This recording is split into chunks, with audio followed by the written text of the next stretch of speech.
আসসালামু আলাইকুম। আপনি কি মোবাইল দিয়ে প্রফেশনাল ভিডিও এডিটিং আর গ্রাফিক ডিজাইন শিখতে চান? তাহলে এই ভিডিওটা একদম শেষ পর্যন্ত দেখুন, কারণ আজ আমি আপনাকে এমন তিনটা গুরুত্বপূর্ণ ভিডিওর কথা বলবো যেগুলো ঠিকঠাক ভাবে দেখলে আপনি মোবাইল দিয়ে এডিটিং এবং ডিজাইনের অনেক কিছু শিখতে পারবেন। আর সবচেয়ে গুরুত্বপূর্ণ বিষয়, শুরু করার আগে ভিডিওটিতে একটা লাইক করে চ্যানেলটাকে সাবস্ক্রাইব করে রাখুন। নাম্বার 1 হচ্ছে ক্যাপকাট এডিটিং। প্রথম ভিডিওটা হচ্ছে ক্যাপকাট এডিটিং নিয়ে।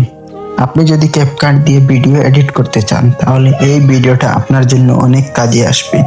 এখানে আপনি শিখতে পারবেন কিভাবে ভিডিও কাট করবেন, টেক্সট এবং অ্যানিমেশন ব্যবহার করবেন, ট্রানজাকশন দেবেন, ইফেক্টস ব্যবহার করবেন এবং ভিডিওকে আরো সুন্দরভাবে সাজাবেন। অর্থাৎ ক্যাপকাটের বেসিক থেকে ধীরে ধীরে প্রফেশনাল এডিটিং এর দিকে যাওয়ার জন্য এই ভিডিওটা ফলো করতে পারেন। নাম্বার 2 হচ্ছে গ্রাফিক ডিজাইন। আপনি যদি YouTube thumbnail, Facebook post, Instagram post বা অন্য কোনো ক্রিয়েটিভ ডিজাইন বানাতে চান তাহলে এই ভিডিওটা অবশ্যই দেখুন।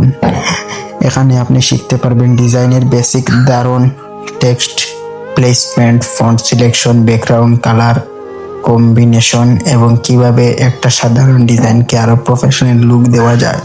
শুধু টেমপ্লেট ব্যবহার না করে নিজের মতো করে ডিজাইন করতে চাইলে এই ভিডিওটা আপনার জন্য। পার্ট 3 হচ্ছে ইনশট এডিটিং। আর তৃতীয় ভিডিওটা হচ্ছে ইনশট এডিটিং। যারা সহজে মোবাইল দিয়ে ভিডিও এডিট করতে চান তাদের জন্য ইনশট বেশ কাজে লাগতে পারে। এই ভিডিওটা আপনি শিখতে পারবেন video cut, music, text, filter, transaction এবং বিভিন্ন এডিটিং টুলস কিভাবে ব্যবহার করতে হয়। অর্থাৎ আপনি যদি বিগিনার হন তাহলে স্টেপ বাই স্টেপ শেখার জন্য এই ভিডিওটা দেখতে পারবেন।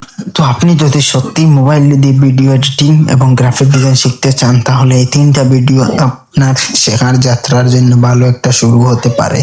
তবে একটা কথা মনে রাখবেন, শুধু ভিডিও দেখলেই এক্সপার্ট হওয়া যায় না। ভিডিওটিতে দেখার পাশাপাশি নিজে প্র্যাকটিস করতে হবে।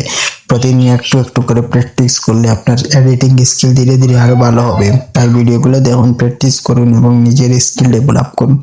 ভিডিওটি যদি ভালো লেগে থাকে তাহলে অবশ্যই ভিডিওটিতে একটি লাইক করে চ্যানেলটিকে সাবস্ক্রাইব করে পাশে থাকা বেল আইকনটা বাজিয়ে রাখবেন।